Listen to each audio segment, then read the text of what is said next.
창세기부터 구약 마지막 말라기까지 또 마태복음부터 요한계시록까지 공예배에서 그 66권 설교를 다 했습니다.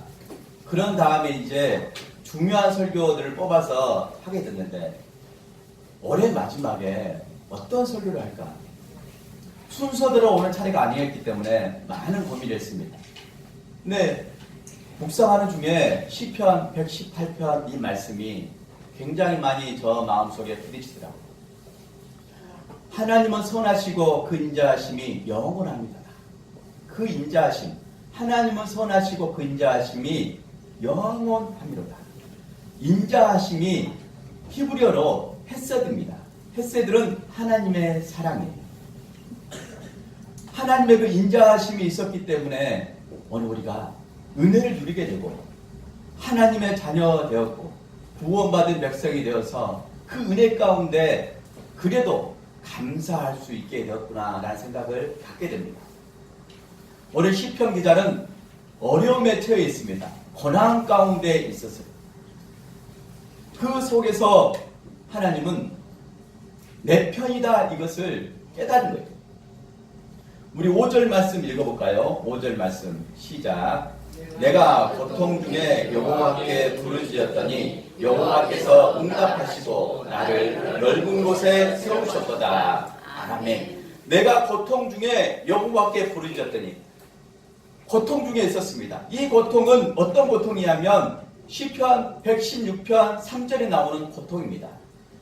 사막의 줄이 나를 두르고 수월의 고통이 내게 이름으로 내가 환난과 슬픔을 만났을 때 수월의 고통이 환난과 슬픔이 임한 수월의 고통, 캄캄한 지옥 같은 고통입니다.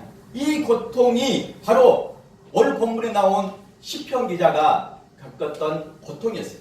이 고통 가운데 기도했습니다. 부르짖었더니 하나님이 나를 넓은 곳에 서게 해주셨다라고 말합니다. 넓은 곳에 세우셨다라고 말씀합니다.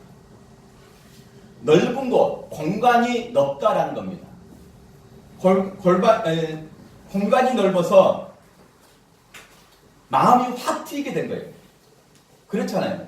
답답한 공간에 있다가 아주 좁은 공간에 있다가 넓은 공간에 가면 마음이 확 트이는 느낌이 들잖아요. 마치 고통 가운데 있을 때 하나님이 그에게 응답해 주시고 넓은 곳에 세우셨다는 것은 숨통을 트이게 해주시다는 거예요. 숨통을 트이게 해주셨다. 은혜입니다. 이 은혜를 주셨을 때 이 고통받은 시편 기자가 느낀 것은 하나님은 내 편이시다 라고 고백하는 겁니다. 6절 말씀 읽어볼까요? 6절 말씀 시작. 여호와는 내 편이시라. 내가 두려워하지 아니하리니 사람이 내게 어찌할까. 아멘. 여호와 하나님은 내 편이시다 라고 말합니다. 내가 두려워하지 아니하리니 사람이 내게 어찌할까. 실제로 우리가 이 세상에 고통받고 사는 것은 두려움 가운데 사는 것은 우리의 환경도 있을 수 있습니다. 하지만 사람 때문에 고통 가운데 살아가고 두려움 가운데 살아간 사람들이 얼마나 많은지 모릅니다. 사람이 두려움으로 찾아와요. 그런데 여호와가 내 편이기 때문에 나를 사랑하시기 때문에 그 사람이 어찌할까? 라는 겁니다. 이 말씀 우리가 이해하려고 하면 히브리서도 이 말씀이 나옵니다. 히브리서 13장 6절 말씀에도 이와 비슷한 말씀이 나옵니다. 그러므로 우리가 담대히 말하되 주는 돕는 이시니 내가 무서워하지 아니하겠노라. 사람이 내게 어찌하려 하노라. 주는 나를 돕는 이시기 때문에 내가 무서워하지 아니하겠노라 라고 고백합니다. 로마서 8장 35절에도 말씀합니다. 누가 우리를 그리스도의 사랑에서 끊으리요? 환난이나 공고나 박해나 그 기근이나 적신이나 위험이나 칼이라. 끊을 자가 없다는 겁니다. 하나님이 사랑하시고 하나님이 내 편이기 때문에 그 대적들이 있어도 환경이라는 대적이 있어도 사람이란 궤적이 있어도 원수가 있어도 두렵지 않다는 겁니다. 사람이 내게 어찌하리요? 어찌할 수 없다는 겁니다. 그 하나님으로 사랑으로 부어졌기 때문에 우리가 넉넉히 이기노라 라고 고백하는 겁니다. 그 하나님이 부어졌기 때문에 우리가 넉넉히 이기게 되는 줄 믿습니다. 하나님은 오늘 시편 기자의 말씀처럼 그 시편 기자의 사랑하는 그 편이 되었고 오늘 우리의 편이 된 줄 믿습니다. 우리가 고난당할 때, 외로움 가운데 있을 때, 두려움 가운데 있을 때 내 편이 아무도 없다고 생각하는 거예요. 그런데 누군가가 내 편이 되어주셔서 만져주고 이야기를 들어주고 그러면 얼마나 뿌듯한지 몰라요. 근데 창조주 하나님이, 구원의 하나님이 내가 외로울 때, 힘들 때, 고난받고 있을 때, 답답해서 기도가 이루어지지 않았을 때, 그때 내 편이 되어주셔서 나를 만지시는 거예요. 이 은혜가 저와 여러분에게 모두에게 있기를 간절히 소망합니다. 아멘. 하나님이 내 편이 되신 것은 하나님이 도우셨다라고 말합니다. 또 나를 돕는 자도 하나님이 임재해 주시고 함께해 주신다라고 말합니다. 7절 말씀 읽어볼까요? 7절 말씀. 여호와께서 내 편이 되사 나를 돕는 그러므로 나를 미워하는 자에게 보호하셨으니까 내가 아멘. 하나님이 내 편이 됐다는 것은 나를 돕는다는 거예요. 나를 도와주신다는 거예요. 원수가 나를 힘들게 할 때도, 나를 넘어뜨리려고 할 때도 그 원수 가운데에서 도와줬다라고 말합니다. 13절에도 너는 나를 미쳐 넘어뜨리려 하였으나 여호와께서는 나를 도우셨도다 라고 말씀합니다. 너는 원수입니다. 원수가 나를 밀어뜨리려고 했어요. 밀어뜨리려고 하는 겁니다. 원수는 나를 밀어뜨리죠. 협력한 것이 아니라 대적하고 미워하기 때문에, 나를 싫어하기 때문에 나를 밀어뜨립니다. 마치 예수님이 누가복음 4장에 예수님이 설교하실 때 이사야 66장 그 말씀을 가지고 설교를 합니다. 예수님이 성경을 펴서 말씀을 보셨는데 이사야 61장 말씀을 보신 거예요. 주의 영이 임하시니 가난한 자에게 복음을 전하기 위해서 내게 기름을 부으셨다, 이 말씀을 읽고 계시는데 이후에 그 마지막 절에 보면은 그 고향 선지자, 고향에 있는 사람들이 선지자를 우대하지 않았어요. 환영하지 않았습니다. 그래서 그 예수님도 환영하지 않았어요. 그래서 그 낭떠러지에서 밀치해버렸어요. 동네 밖으로 끄집어 갔어요. 예수님을 그 낭떠러지에서 떨어뜨리려고 했습니다. 우리 한번 찾아볼까요? 누가복음 4장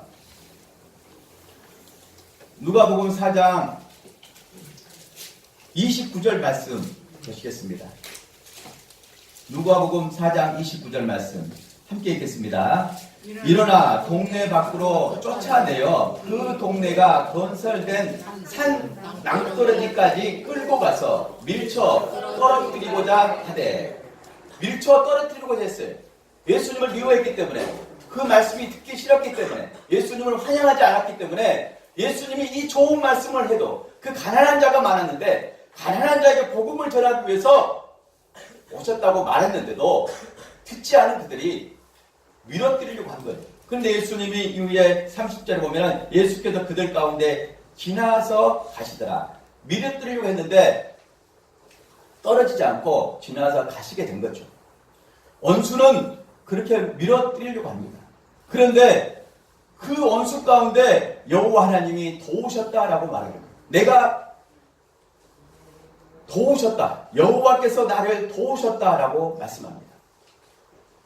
또 8절 말씀, 10절 말씀 보면은, 오늘 본문 10절 말씀 보면은 이렇게 말씀합니다. 문 나라가 나를 에워쌌으니 내가 여호와의 이름으로 그들을 끊이로다. 여호와의 이름으로 그들을 끊이로다. 끊는다는 말은 승리했다는 말입니다.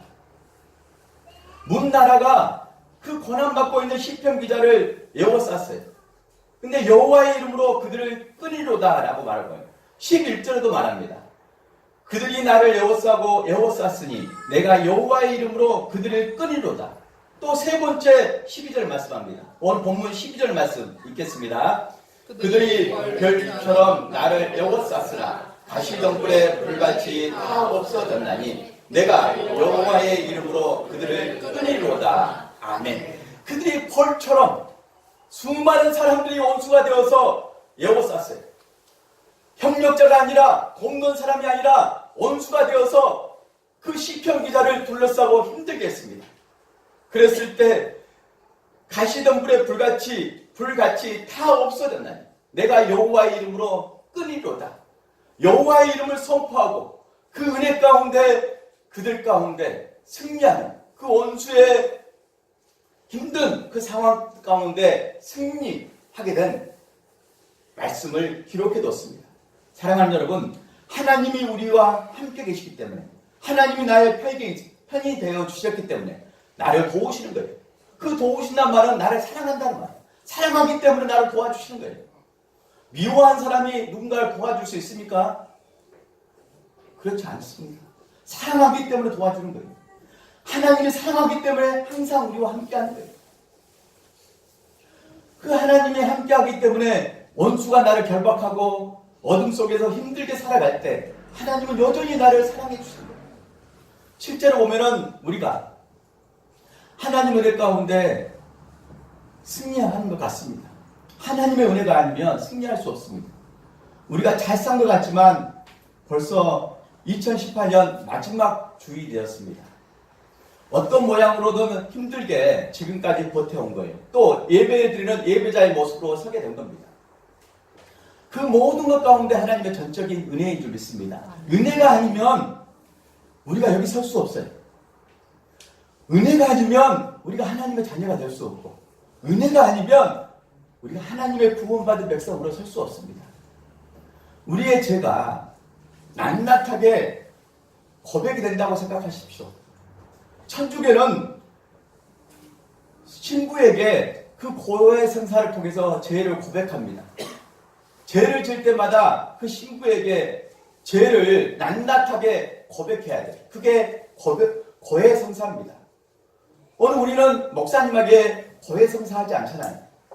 그런데 하나님께 기도하잖아요. 기도하는데 마치 우리가 잘못했을 때, 하나님을 떠나 있고 불순종할 때, 누군가를 원망하고 미워했을 때 우리도 모르는 순간에 죄가 찾아옵니다. 또 사회에 살면서 우리가 죄를 범할 때가 있어요. 그럴 때마다 우리가 하나님 앞에 낱낱하게 그것을 말하고요. 하나님이 인자하심이 없이 마치 하나하나 그것을 따져서 잔소리하는 아버지처럼, 엄마처럼 따진다면 우리가 어떻게 견디겠습니까? 견딜 수가 없는 거예요. 하나님이 눈 감아주신 거예요. 내가 알고도 지은 죄가 그냥 지나가도 하나님이 눈 감아주신 겁니다. 또 내가 지은 죄를 하나님께 고백했을 때 하나님이 눈 감아주신 거예요. 그것이 하나님의 헤세드, 인자하심이에요. 그 인자하심이 풍성합니다. 그 하나님의 사랑, 헤세드가 있기 때문에 우리가 사는 거예요. 우리가 이런 은혜를 입는 거예요. 너가 힘들게 이 세상 살지만 내가 죄를 범하였다. 그래서 너가 그 죄만큼 고생을 해야 된다. 그래서 고난을 주고 또 어려운 일을 줬다고 매일매일 생각해 보시기 바랍니다. 얼마나 힘들겠어요. 견딜 수가 없는 거예요. 근데 하나님의 은혜는 그 인자하신 은혜입니다. 우리를 품어주신 그 인자하신 은혜 가운데 용서해 주시고, 품어주시고, 기다려 주시고, 함께 해주신 거예요. 마치 집을 나간 탕자처럼 아버지가 기다리잖아요. 그 집을 나간 자식이 돌아올 때까지 아버지가 그 자녀를 기다리는 것처럼 하나님 아버지가 우리를 기다리시는 거예요. 너가 하나님의 은혜를 입을 때까지, 정말 하나님의 은혜를 입어서 기쁨이 충만하고 감사가 충만할 때까지 기다려 주신다는 거죠. 그 은혜 어느 순간에 우리가 깨닫게 될 줄 믿습니다. 그 은혜가 여러분 깨달아지시기를 간절히 소망합니다. 그 은혜가 이미 우리에게 임했어요. 그 은혜를 누려야 돼요. 그 은혜가 충만해야지만 감사가 넘쳐납니다. 그 인자하신 하나님, 그 선하신 하나님, 헤세드, 그 은혜 가운데 감사하게 되는 거예요. 여호와께 감사하라. 여호와께 감사하라. 여호와 하나님께 감사하라. 감사하게 되는 거예요. 그 감사가 넘쳐나야 될 줄 믿습니다. 아멘. 여러분 잘 아시는 하나님이 세상을 이처럼 사랑하사 독생자를 주셨으니 이는 그를 믿는 자마다 멸망치 않고 영생을 얻게 하려 하십니다. 라고 요한복음 3장 몇 절이죠? 16절에 말씀합니다. 근데 하나님이 이 말씀을 하실 때 중요한 사람이 나와요. 그 중요한 사람이 누구냐면 니고데모입니다. 니고데모는 유대인의 지도자입니다. 지도자인데 거듭남에 대해서 이해를 잘 못했어요. 거듭난다. 이게 다시 태어난다는 말인가? 엄마 뱃속에서 다시 태어난다는 말일까? 그렇게 생각했어요. 근데 예수님이 그 니고데모가 밤에 찾아옵니다. 밤에 찾아온 것은 낮에. 그 낮에 사람들이 볼까봐. 또 밤에 찾아온 이유도 있고. 또 예수님이 그만큼 바쁘셨기 때문에 밤에 찾아왔을 거예요. 밤에 그렇게 찾아와서 예수님과 대화하면서 예수님이 물과 성령으로 거듭나야지만 하나님의 나라를 볼 수 있다라고 말합니다. 거듭난다는 것은 물과 성령으로 거듭나야 돼요. 그래야지 하나님의 나라를 볼 수 있다라고 말씀합니다. 그러면서 모세가 광야에서 뱀을 든 것처럼 인자가 들려야 할 것이다. 예수 그리스도가 들려야 된다라고 말합니다. 십자가에 죽으시고 부활하셔서 이 세상을 떠나야지만 성령이 임하게 되고 그 복음이 널리 전파될 것이다. 하나님의 나라가 이루어지고 영생을 얻는 백성들이 이루어질 것이다 라고 말합니다. 그 말씀을 하실 때 왜 모세가 광야에서 뱀을 든 것처럼 인자가 들려야 한다고 말씀하실까? 이스라엘 백성들은 광야에서 불평했어요. 원망했습니다. 그래서 민수기 21장에 보면은 불뱀이 나와서 그 원망하는 이스라엘 백성들을 물어버립니다. 그 불뱀, 독사에 물린 그 사람들은 다 죽어요. 그 죽어가니까 사람들이 모세를 막 흔들면서 기도해달라고 말합니다. 모세, 정말 기도해서 우리가 죽지 않게 해달라고 기도합니다. 그랬을 때 모세가 기도하잖아요. 기도했을 때 하나님이 가르쳐 줍니다. 놋뱀을 만들어서 장대에 서거라. 그리고 그 놋뱀을 쳐다본 자가 살 것이다. 라고 말해줍니다. 그 광야에서 놋뱀을 세웠어요. 뱀을 세웠습니다. 놋뱀을 세워서 그것을 쳐다본 자가 산다고 말했습니다. 쳐다본 사람이 살았어요. 이게 믿음이에요. 그 광야에서 사람들이 죽어갈 때 그 놋뱀은 십자가를 말합니다. 아직 그 광야는 예수님이 오기 전이고 십자가 지신 예수님이 오기 전이기 때문에 그 놋뱀은 십자가를 가리켜요. 그게 믿음이잖아요.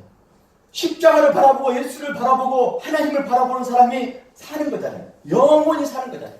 하지만 광야를 바라보고 광야만 바라보고 광야가 주는 환경, 그 불편함, 나에게 주는 그 불편함만 생각했을 때는 짜증나고 원망스럽고 힘들어요. 이스라엘 백성들은 그래도 대단한 겁니다. 광야, 유대 광야를 가면 누구나 불편할 수 있대요. 그만큼 유대 광야는 건조하고 힘든 곳입니다. 그곳에서 살아가보면 누구나 불편할 수 있어요. 근데 민수기 말씀 보면은 10번 불편합니다. 10번. 하나님의 자녀 세우려고 그들을 출애굽해서 이끌었을 때 그들이 10번 불편합니다. 그러면 40년 광야 생활하면 몇 년에 한 번 한 거예요? 4년. 그렇죠. 4년에 한 번 한 겁니다. 10번 불편했으니까 40년 동안. 하나님은 그것마저 훈련시켜서 그들이 불평이 사라지고 감사하게끔 훈련을 시킨 거예요. 오늘 우리 신앙생활이 뭐냐? 감사하는 겁니다. 다른 거 다 가져도 감사하지 않으면 신앙생활 한다고 할 수가 없어요. 환경만 바라보고 불평하고 짜증나고 내 마음대로 살고 내 감정대로 살고 내 기분대로 사는 그거 신앙 아닙니다. 하나님 믿는 거 아니에요. 광야에서 하나님이 그거 훈련시켰어요. 우리가 한 해 2018년을 살면서 우리 교회에도 많은 일이 있었습니다. 참으로 좋은 일이 일어나신 분도 많아요. 진급하신 분도 있고 또 처음으로 추도 예배 드리신 분도 있고 너무 아프다가 건강이 회복돼서 교회에 나와 예배 드리신 분도 있고 너무 안 좋은 환경인데 조금씩 환경이 좋아지는 분도 있고 많은 일들이 있었어요. 그런데 성도 한 분 한 분을 생각하면 시편 기자처럼 참으로 힘든 시간들이 있었구나. 참으로 힘든 시간을 보내는 성도들이 있구나. 제가 기도하면서 많이 깨닫습니다. 여전히 고통 가운데 살아가시는 분들이 많구나. 힘들어요. 내 감정 하나 추스리기도 힘들어요. 그 환경을 뛰어넘는 것도 힘들어요.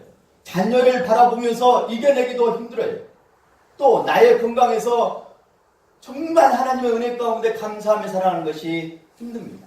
그 모든 것 가운데 힘들고 어렵지만 고난 가운데 있지만 오늘 우리가 감사를 회복해야 될 줄 믿습니다. 감사를 회복해야 될 이유가 뭐냐면 하나님이 나를 사랑하신다는.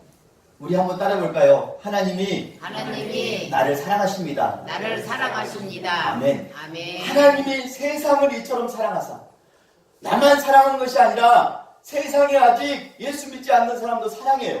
믿다가 실족한 사람도 사랑해요. 여러분처럼 나와서 예배드리는 여러분처럼 여러분도 사랑해요. 모두를 사랑해요. 세상을 이처럼 사랑하사 독생자를 주시기까지 우리가 멸망치 않고 영생을 얻도록 우리를 사랑해 주시는 겁니다. 우리가 잘해서 참으로 잘 살아서 하나님을 기쁘게 해서 하나님 우리를 사랑하시는 거야? 아니에요. 물론 우리가 잘해야 됩니다. 정말 잘해야 돼요. 하나님께 잘하려고 해야 됩니다. 가족들에게 잘해야 돼요. 남편들에게 잘해야 돼요. 하나님은 내 편인데 남편이 남의 편이 되면 안 됩니다. 근데 우리 교회에 있는 남편들은 참 잘하셔요. 왜냐하면 제가 꿈꾸는 교회는 남성을 세우려고 합니다. 남성을 구역장으로 마을 구역장으로 세우려고 해요. 그러면 부부가 세워지고 가정이 세워집니다. 근데 남편이 믿고 있는 그 자체가 대단한 겁니다. 하나님이 내 편이 되실 줄 믿습니다. 아멘. 내 편이 되시고 사랑해 주세요. 하나님이 한 분 한 분을 사랑해 주시고 또 여러분 편이 되어 주셔서 만져주시고요. 귀한 은혜를 베풀어 주실 줄 믿습니다. 아멘. 가족들에게 잘하시고 또 아내들에게 잘하시고 아내는 남편에게 잘하시고 자녀들은 부모에게 잘하시기 바랍니다. 부모님은 또 자녀에게 인자심으로 늘 그렇게 여전히 잘해갔으면 좋겠습니다. 그 모든 것 가운데 감사가 넘쳐나야 돼요. 감사해야 됩니다. 감사해야지만 하나님의 역사가 일어나요. 감사해야지만 하나님의 귀한 은혜 가운데 승리할 수 있어요. 원수를 끌어낼 수가 있는 거예요. 내가 원망하고 불평한데 원수를 끌어낼 힘이 없습니다. 은혜가 없는데요. 원망하고 불평하면 은혜가 없습니다. 감사할 때, 기뻐할 때 그 환경은 어렵고 힘들지만 감사할 때 은혜가 있어서 그 은혜에 힘입어서 그 원수를 끌어낼 수 있는 거예요. 예수 이름을 선포하게 되고 예수 이름으로 끌어낼 수가 있는 거예요. 그래서 감사가 중요한 겁니다. 신앙생활의 기본, 최고의 정점은 감사예요. 감사하시기 바랍니다. 네. 감사하실 때 오늘 하나님의 귀한 은혜 가운데 원수가 물러가고 어둠의 세력이 물러가고 대적들이 끊어지게 될 줄 믿습니다. 네. 그래서 우리 가운데 기쁜 일이 충만하고 복된 소식이 넘쳐나고 축복이 선포되고 이런 역사가 일어나요. 26절 말씀에 오늘 본문 26절 말씀 읽어볼까요? 26절 말씀 시작. 여호와의 이름으로 오는 자가 복이 있으며 우리가 여호와의 집에서 아멘. 여호와의 이름으로 오는 자가 복이 있으며 여호와의 이름으로 오는 자가 복이 있다라고 말합니다. 우리가 여호와의 집에서 너희를 축복하였도다. 서로 축복해야 돼. 서로 축복하고 서로 위로하고 만져야 됩니다. 내가 축복받으려고, 내가 위로받으려고 하는 것도 참 중요합니다. 근데 내가 은혜를 받으면 먼저 축복하게 돼 있어요. 그리고 위로하게 돼 있습니다. 은혜 받는 사람이 넘쳐나야 됩니다. 은혜 받으려면 하나님 앞에 겸손하게 하나님만을 바라보는 그 영적인 눈이 열릴 때 은혜가 임하는 거예요. 하나님을 깊이 묵상할 때 은혜가 되는 겁니다. 그 은혜 가운데 저와 여러분이 축복을 선포하고 축복 가운데 서로 위로하는 귀한 영혼들 다 되시기를 간절히 축복합니다. 또 그런 공동체 되시기 바랍니다. 그런 교회 공동체가 되고 가정 공동체가 되어야 돼요. 가정에서도 축복하시기 바랍니다. 가정에서도 아빠, 엄마가 참 인자하셔요. 좋습니다. 마치 우리 김동연 집사님 경찰인데 정말 인자하셔요. 근데 보통 경찰하면 무서워하잖아요. 어린아이들도 말 안 들으면 경찰 아저씨 온다 그러면 울음을 끊치잖아요. 그런데 우리 김동연 집사님은 너무 인자하셔요. 인자하십니다. 그 인자하심 가운데 나갈 때 아빠 엄마가 인자하셔도 영적인 권위가 있어요. 영적인 권위를 가지고 살아야 됩니다. 하나님이 엄마 아빠로 세워졌을 때 믿음의 사람으로 세워졌을 때 영적인 권위를 줬어요. 근데 권위의식은 버려야 됩니다. 쓸데없는 어깨에 힘 들어가서 목에 힘주는 거 버려야 돼요. 그거 철저히 버려야 됩니다. 하지만 영적인 권위가 없기 때문에 헤매는 거예요. 그리고 잘 되지 않는 거예요. 하나님이 나를 아빠로 세워주셨다. 나를 엄마로 세워주셨다. 나를 교회의 목사로 세워주셨다. 나를 이 교회의 성도로 세워주셨다. 영적인 권위가 있어요. 그런데 아직까지 그것을 못 누리신 분이 있어요. 교회에 다녀도 순천 누리교회 다녀도 그냥 오면 오고 안 오면 안 오고 이렇게 다니시는 분들이 있을 수 있어요. 그렇게 하면 안 됩니다. 딱 정착을 해야 돼요. 마음을 주고 눈길을 주고 영적인 권위를 세워야 됩니다. 그래야지만 역사가 일어나는 거예요. 가정에서도 마찬가지예요. 직장에서도 마찬가지입니다. 그것을 가지고 갔을 때 흔들리지 않는 거예요. 그리고 귀한 믿음의 뿌리가 잘 내리게 되는 거예요. 사랑하는 여러분, 영적인 권위를 회복하시기 바랍니다. 하나님 우리를 사랑하실 때 영적인 권위를 주신 거예요. 하나님의 자녀되는 권위를 주신 거예요. 그래서 자녀에게 말할 때는 기도하면서 정말 잔소리처럼 말하지 말고 딱 한 번 말할 때 권위적으로 딱 권위를 가지고 말하시기 바랍니다. 이게 필요한 거예요. 그런데 이게 없기 때문에 매일매일 하는 말이 잔소리처럼 들릴 거예요. 자녀는. 권위를 가지시기 바랍니다. 영적인 권위, 파워. 하나님이 우리 자녀 담아 주신 그 파워가 있어요. 권세가 있습니다. 그 권세를 누려야 돼요. 그래야지만 공동체를 하나님 은혜 가운데 만들어갈 수 있는 겁니다. 사랑하는 여러분, 2018년 한 해를 보내면서 여러분 기억 속에 안 좋은 기억들은 다 잊어버렸으면 좋겠습니다. 그리고 희망을 가졌으면 좋겠습니다. 믿음을 가졌으면 좋겠습니다. 하나님이 나를 사랑하시고 내 편이 되어주시기 때문에 지금 아직 기도가 이루어지지 않고 그 환경만 보면 짜증나고 원망스럽고 힘든 일이 있지만 하나님이 인자하심으로 헤세드 사랑으로 나를 봐주시기 때문에 그 사랑으로 회복이 돼야 돼요. 은혜가 돼야 됩니다. 왜 하나님이 나 같은 자를 사랑해 주셔서 아직도 기다려 주시고 구원의 은혜를 베풀어 주시려고 그 아들 예수님을 이 땅에 보내주셨을까? 그 아들이 희롱당하고 조롱당하고 모욕당하면서 그 십자가를 피할 수 있는데 끝까지 십자가를 지시고 고통당하시고 죽으셨잖아요. 그리고 그 죽은 예수님을 3일 만에 부활시켰잖아요. 다시 살리셨잖아요. 그리고 40일 제자들을 만나주시고 사람들을 만나주시고 하늘로 승천하셨습니다. 이것은 예수님도 말씀하셨어요. 내가 떠나지 않으면 보혜사 성령이 너에게 오시지 않을 것이다.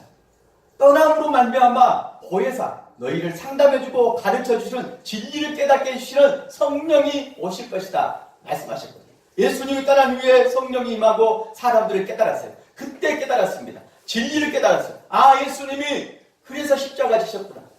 그래서 그 예수님을 전하는 아름다운 소식, 복된 소식, 기쁜 소식을 전하게 된 겁니다. 제자들도 그 승천하기 부활하기 이전에는 예수님을 깨닫지 못했어요. 그냥 예수님은 빵을 주시는 분, 병을 고쳐주시는 분, 나의 애로움을 달래주시는 분, 그렇게만 생각했던 거예요. 그런데 진정으로 예수님이 나를 구원해 주셨대. 그 구원의 감격, 기쁨은 놀랍습니다. 그 구원의 은혜를 주셨기 때문에 나의 필요한 것을 채워주실 거예요. 그래서 구원이 먼저입니다. 하나님의 은혜가 먼저예요. 하나님의 은혜 가운데 우리가 살아야 돼요. 그래서 우리가 원망하고 불평하고 짜증내던 그 모든 것이 회복돼서 감사가 회복되기 바랍니다. 그리고 여러분의 영적인 권위가 회복되기를 간절히 소망합니다. 기도하고 하나님 말씀을 깨닫고 나가는 하나님의 자녀들이 영적인 권위를 회복해야 돼요. 그래야지만 아름다운 공동체, 선한 공동체를 만들어갑니다. 가정 공동체, 교회 공동체, 직장 공동체를 만들어갈 수 있어요. 권위의식은 버리십시오. 정말 권위의식은 버리시고요. 영적인 권위, 그 힘, 파워를 가지고 살아가야 돼요. 기도해야 됩니다. 그 영혼을 풀어야 돼요. 그리고 전해야 됩니다. 하나님의 사랑을 전해야 됩니다. 하나님의 사랑을 나누어야 돼요. 아, 아빠에게는 하나님의 사랑이 있구나. 엄마에게는 하나님의 사랑이 있구나. 아, 우리 아들, 우리 딸에게는 하나님의 사랑이 있구나. 우리 할아버지, 할머니에게는 하나님의 사랑이 있구나. 이것이 다가오는 거예요. 이게 하나님의 헤세드입니다. 하나님의 그 인자하신 손길, 그 눈길, 우리 안에 넘쳐야 될 줄 믿습니다. 아멘. 사랑하는 여러분, 여러분 가운데 2018년 아름답게 마무리하시기 바랍니다. 용서할 사람은 용서하시고, 대화할 사람은 대화하시고, 또 사랑을 나눌 사람은 사랑을 나누는 정말 2018년 매듭을 잘 주시기 바랍니다. 그리고 2019년 영원토록 내 편이 되어주신 하나님, 나를 떠나지 않고 나를 사랑하신 하나님 붙드시기 바랍니다. 붙드시고 그 인격적인 만남 가운데 영적인 성장이 이루어지기 바랍니다. 믿음이 성장하고, 믿음이 성장하니까 은혜가 풍성해지고, 그 풍성한 은혜 가운데 살만 나는 세상 되시기 바랍니다. 내가 살만 나니까 가정이 살만 나는 가정이 되는 거예요. 내가 은혜 가운데 살만 나니까 교회가 그렇게 되는 겁니다. 그런 은혜 가운데 모두가 승리하시기 바랍니다. 아멘. 우리가 가는 곳은 2019년에도 원수는 나타납니다.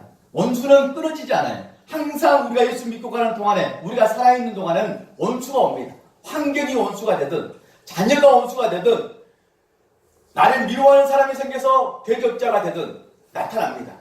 그 대적자를 승리해야 돼요. 우리가 은혜를 입을 때 우리가 서로가 서로의 대적자가 되는 것이 아니라 이제 협력자가 되는 거예요. 예수님도 태어날 때 은혜 가운데 태어났습니다. 하지만 헤롯이 그것을 죽이려고 했어요. 예수님을 죽이려고 했습니다. 그래서 헤롯이 대적자가 되고, 또 십자가에 많은 로마 병사들이, 또 유대인들이 십자가에 못 박아라고 예수님의 대적자가 되었습니다. 심지어 가룟 유다는 예수님을 3년간 따라다니는 제자인데 대적자가 돼서 예수님을 은 30에 팔아버립니다. 대적자였어요. 하지만 예수님 뒤에 보면 협력자가 있었습니다. 막달라 마리아는 귀신 들렸던 사람이에요. 7 귀신 들려서 몸도 아프고 마음대로 못했던 여인인데 예수님의 은혜로 그 귀신이 내어 쫓겨나가고 건강해졌을 때, 예수님의 십자가 지실 때 따라갔고, 예수님 부활한 현장에 아직 그 부활하기 전에 무덤에 첫 번째 갔던 여인이 막달라 마리아였습니다.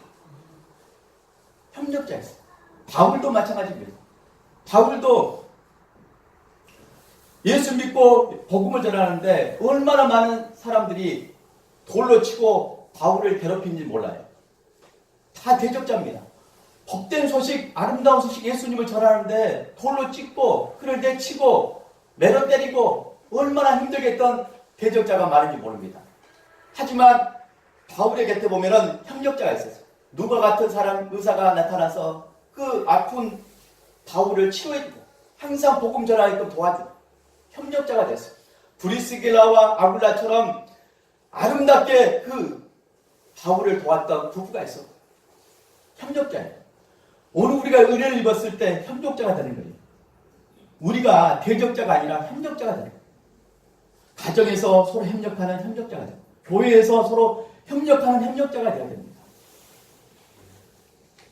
하나님을 사랑하는 자, 그 뜻대로 부르심을 입은 자들에게는 모든 것이 합력하여 선을 이룬다고 말씀합니다. 하나님의 뜻대로 부르심을 입은, 하나님의 사랑을 입은 자, 이런 사람은 모든 일에 합력하여 선을 이루어야 해요. 그래서 은혜가 필요하고 감사가 필요한 겁니다. 그 은혜를 놓쳐버리면 내가 대적자가 될 수 있어요. 사사건건 인자하심이 사라져서 따지는 겁니다. 따지면 사람이 변할 것 같은데 변하지 않는 거예요. 인자하심이 있어야 돼요. 품어주는 넉넉한 넓은 마음이 있어야 돼요. 이게 하나님의 사랑이라니까요. 하나님의 사랑이 우리 안에 있어야 돼요. 그 헤세드가 있어야 돼요. 그 헤세드가 있으면 역사가 일어납니다. 사랑하는 여러분, 하나님의 사랑 헤세드로 채워지기를 간절히 소망합니다. 아멘. 기도하시겠습니다. 살아계신 하나님 감사합니다. 2018년 잘 마무리할 수 있도록 지금까지